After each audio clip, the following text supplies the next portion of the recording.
Hey guys, what's going on? This is Travis for the Scott Carpenter YouTube channel and the Sasquatch Awareness. Quickly wanted to just get in and read and finish up a post that Dad talked about, and in the Bigfoot Field Journal. It's talked about the loss of innocence, and I just want to read this to you guys. The loss of innocence. Advice to aspiring Bigfoot researchers. Those days are no more. The wilderness has lost its wonder. It is no longer a place of peace and serenity. It all changed for me on a sunny June day in 2009 while fishing. I was casting a point of land that was part of a public recreation area. I made some silly sounding whooping. I was just messing around, imitating what I had watched in a YouTube video. Then the most amazing thing happened. Something came tearing down through the woods. It was breaking limbs and crashing around in thick underbrush. My jaw dropped as I was in shock as I stared at the shoreline. It stayed back in the shadows, and I could only catch glimpses of sunlight of it from time to time. It acted like it was looking for something. It would go up to the bank, to the right, and then to the left. While all this was going on, I was fumbling with the trolling motor, trying to put some distance between it and me. After a couple times, I heard a very clear 3 or 4 times. Then I heard it walk back into the woods slowly until it was out of range.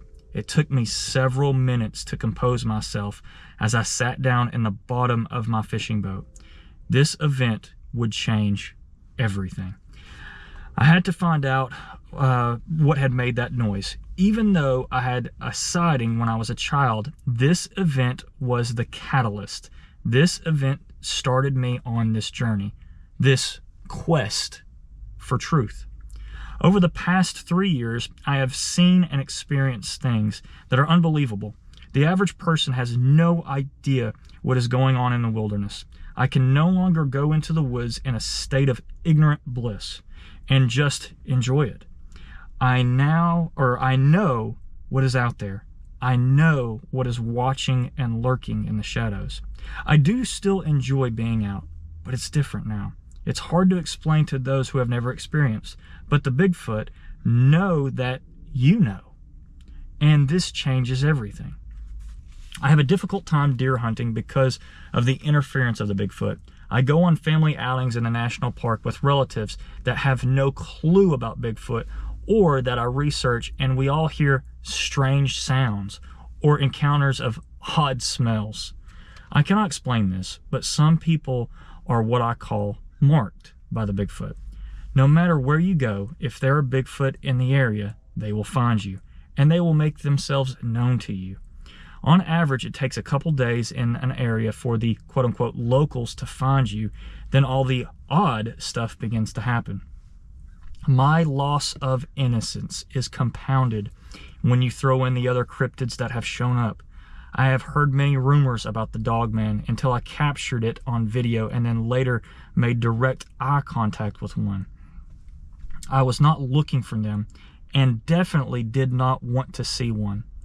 It is a shock to the system when you begin to realize that you have been taught what you have been taught all your life is wrong, and that your reality is not the truth. You have heard the old saying, be careful what you wish for, you just might get it. Well, I found out how true this statement is.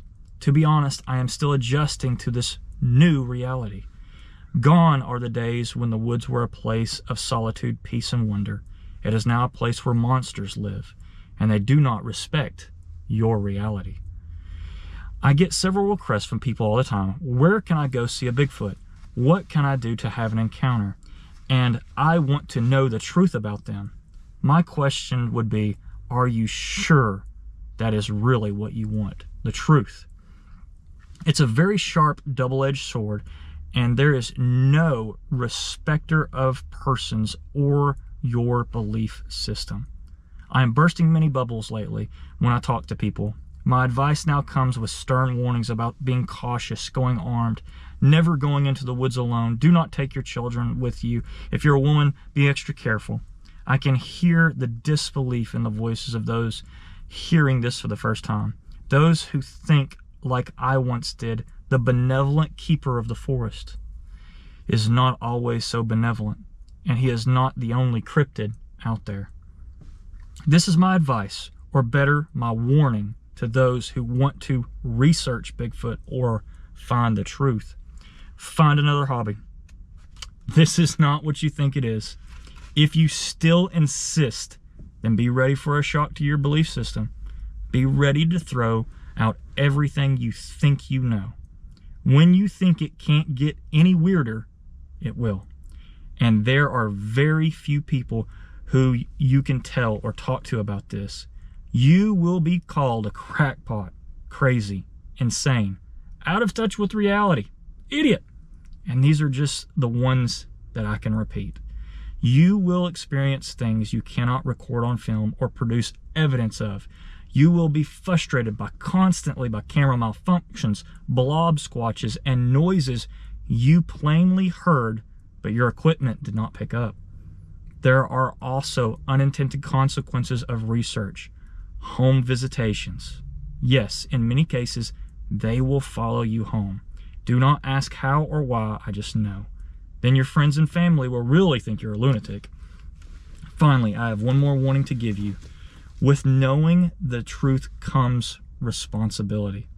What do you tell the woman that calls you, who is excited, all excited, about researching Bigfoot and loves to go into the woods all by herself, when you see that a child has gone missing in the wilderness area? You will wonder, when the phone calls come from scared people who have a Bigfoot habitation around their home, what do you tell them? When you talk to a person that has just had an encounter, and they called you because you're the local researcher, what do you tell them? What are you going to say to calm their nerves? What are you going to reassure them that is, or how are you going to reassure them that it is okay, that they're not crazy, and what they saw is real? Some who research seek anonymity to avoid the above, but it will be difficult if you choose to go this route. You will be faced with the choices to speak out or be silent, and there are consequences to both decisions. In closing, my final word to you is to take up golf fishing. It's safer, less stressful, but if you insist on pursuing. And that is my dad's blog from November 19th, 2013. It's called The Loss of Innocence. If you choose to do Bigfoot research, please just know and heed my dad's warning. Again, that's a reading today from the Sasquatch Awareness Project. Next time, we're going to be getting into special warnings to parents concerning children, and we're going to be just discussing that and going into that. I love you guys. Thank you so much. Please check out, if you haven't, please check out the Lost Tapes episode 3 that's coming out, or should already be out. Dad talks a lot about again, this is his last hike, and he talks a lot about getting zapped and having headaches and stuff like that, and it begs a lot of questions. But I love you guys. Thank you so much for all you do, and God bless.